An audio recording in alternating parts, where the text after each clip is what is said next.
Okay there guys, just listen up here. I've got one order of silage lovers for a daisy. One order of silage lovers with a side of straw for a daisy. Is that any of you?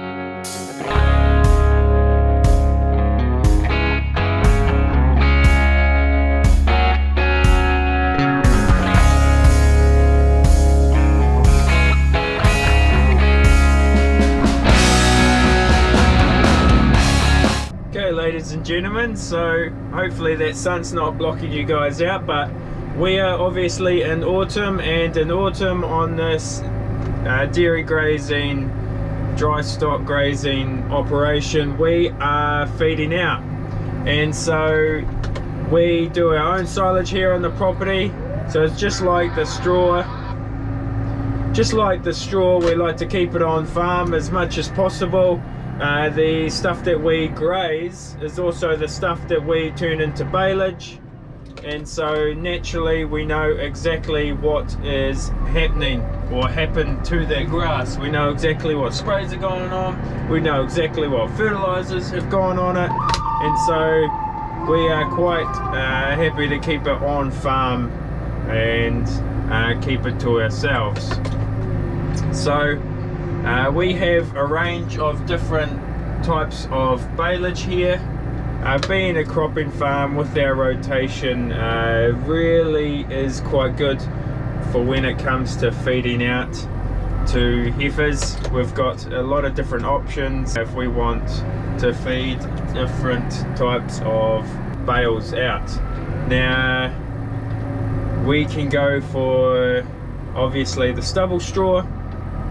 That's obviously not silage, but if we want to feed that out, we can. We've got the grass silage, we've got perennial or Italian ryegrass. We have also got oat silage, which is really high in protein, really good, and anything that you feed it out to loves it. But we like to keep that for the winter months, for when we really need it. But obviously today we're going to be feeding out grass silage. I believe it is the Italian ryegrass that we have silaged, that of course we have here on farm. So I'm just loading up now, and we just got a wee bit of wrap, and this wrap we recycle it, of course, take it to Ashburton, and I believe it's Wastebusters take it. It has to be quite clean. You can't have mud all through it or anything like that, and that gets taken away and recycled, of course, which is really good. Just one quick thing, I will quickly change my hoodie and these clouds will also disappear.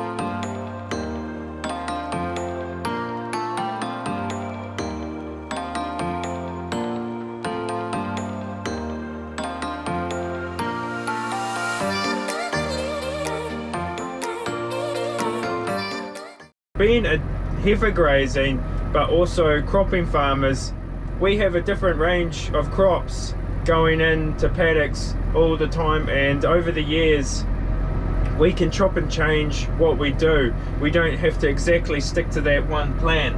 So in our bale paddock we have quite an array of different bales. So like I said, we've got ryegrass silage, we've got perennial silage, or sorry, baleage I should be saying. We've got wheat stubble straw, we have grass seed straw, which is a really high quality straw, and the animals just love it. We also have lucerne silage and oat silage, and that's all made here on farm, so there's no weeds or pests coming in that we have to worry about. Also, the dairy farmers' heifers are getting a smorgasbord, basically. They're getting a buffet of different food, so it's a really big advantage being a cropping farmer with having the heifer grazing here on the property. We don't have to go far to look for good bales, and it's a really big advantage for us.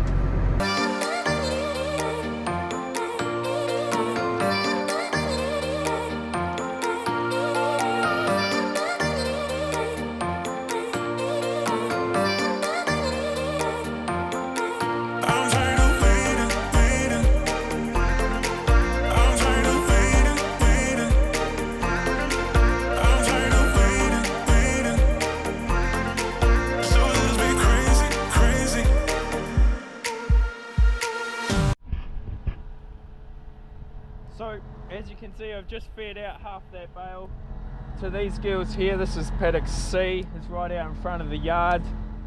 These girls are absolutely happy. They've got good grass, they've got water, we've got power on the fences. As you can hear, it's ticking on the tapes. But obviously when I showed up to this paddock, I was just quickly explain it, but when I showed up to this paddock, they were all here waiting for silage because they can smell it.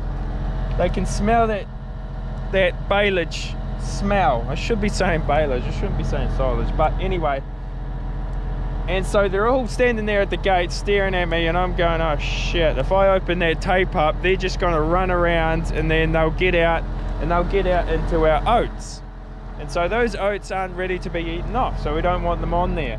Now, I had a couple of options, but the one that I went with is the one that I always use. And I put the tape down here on the ground like this, and so that's still connected up to power that end, and so it's, as you can hear, it's ticking away, and I can still drive over and not get caught on any of the underbelly of the tractor or the buggy. And they being the cows, or heifers, sorry, won't go near that because they can feel that shock coming through the ground, so they won't go near that, and also they can hear it. So hopefully that's helped out someone young in the industry starting out or something like that. But I've been using that trick for a wee while and it is awesome.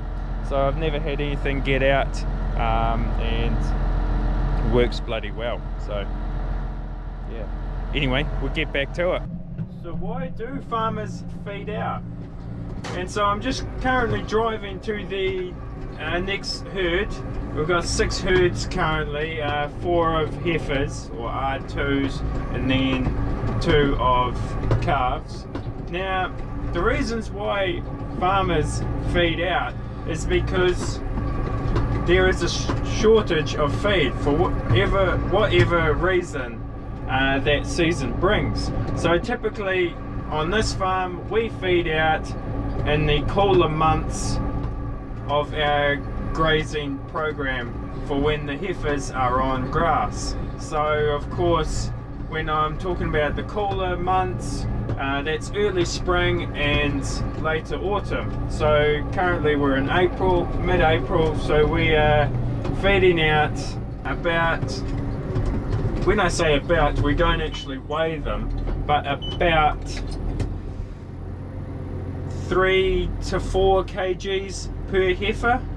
And so that's just to help the grass become mature still in front of them as the growth of the grass is slowed down, because we've got less of a soil temperature. So the soil temperature is lower, our ambient temperature, our outside temperatures are cooler, both during the day and at night, and our sunlight hours are lower. So typically the dry matter in the grass is less. Now I've got to get over this fence with a herd standing there and staring at me. So wish me luck.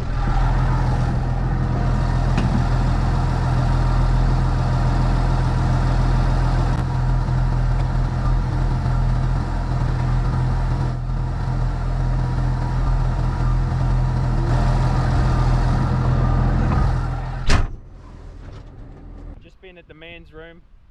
Now, standing up here on the pond, it's quite easy to see what I'm about to explain next. So, is what we do when we feed out is we feed out a nice beam, even beam of silage. As you can see, a little bit down there is flicked up onto the fence, but not only do we feed out a nice beam, well, look at, this is actually a perfect example of the excitement that silage brings to these girls. And they're actually cleaning out my trailer for me, the buggy. They're cleaning the excess silage off of their buggy. But so what I was trying to say is, feed out a nice beam along the fence line. Why do we feed it along the fence line and not through the paddock? And well, it's quite simple.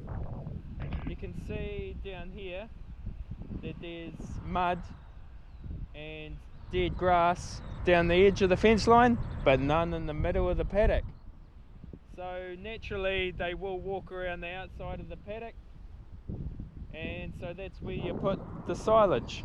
And so they can all just line up there and have some silage without stubbing or pugging the ground in the middle of the paddock. And that keeps it all neat and somewhat tidy, and also they get all their silage that they want.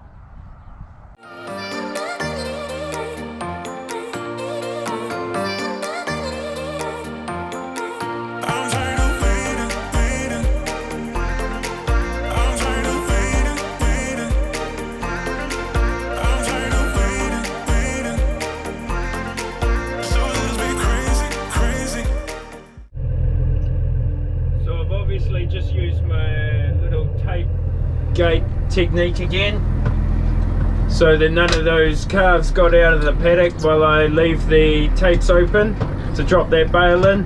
Now also, you guys are probably thinking, oh, but you feed your silage out down the edge of the fence, but you drop your bale feeders in the middle of the paddocks for these calves to stump out all the grass and effectively kill the grass. But I think you'll find you're wrong, simply because there used to be a trough there, but I ran it over with the tractor, so there's no grass there at the moment. We're waiting for the next rotation before we plant grass there again, so, or plant another crop there. So yeah, no, you're wrong. I ran a trough over, and that's the result.